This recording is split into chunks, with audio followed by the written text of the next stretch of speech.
It was great excitement at the hearing clinic yesterday as we received our Phonak Infinio demo hearing instruments. So of course I immediately programmed them to a mild hearing loss and popped them in to see what they sounded like. So this is the left one in, quite comfy, very nice, and this is the right one in. Next I had to program the instruments. Come with me. First I set up the parameters for a mild hearing loss, connected both instruments, which did seem to take quite a while.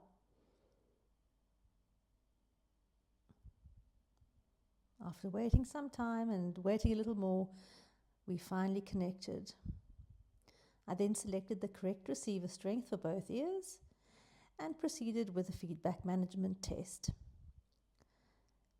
I was very surprised at how loud this was, so certainly something to think about very carefully if you are fitting these hearing instruments to anyone with loudness discomfort or hyperacusis.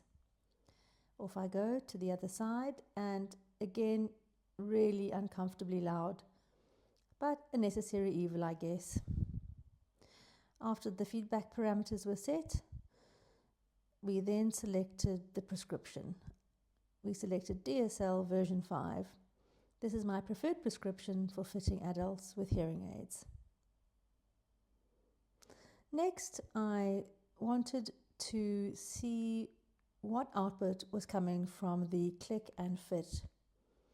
I wasn't hearing much for my mild hearing loss, so I was very interested to see what was actually coming out of the devices. Here I am putting a probe microphone into my ear canal. This is the first step to measuring real ear measurements or probe microphone measurements. We have to first measure the natural acoustics of the open ear canal. Next, I pop the hearing instrument in.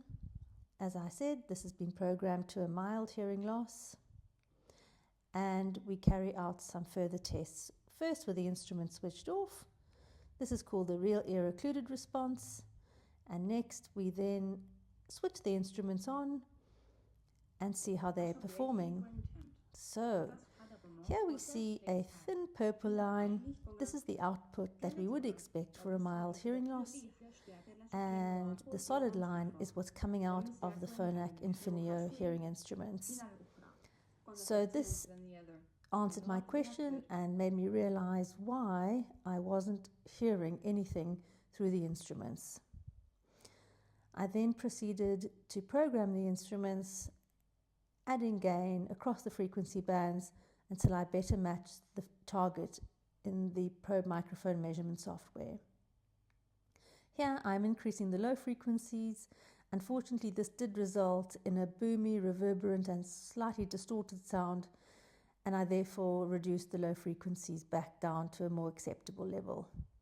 Here we see me working on the target for soft sounds, back onto the target for medium sounds, and finally we check to make sure that the instruments are safe.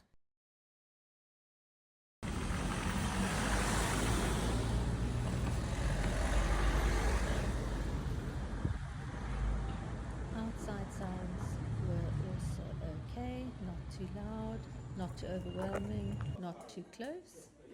Later on that evening, we went out for a meal with my family. I used the instruments all night at dinner. The normal setting was too loud, however, the restaurant setting was great. Overall, a big thumbs up from me.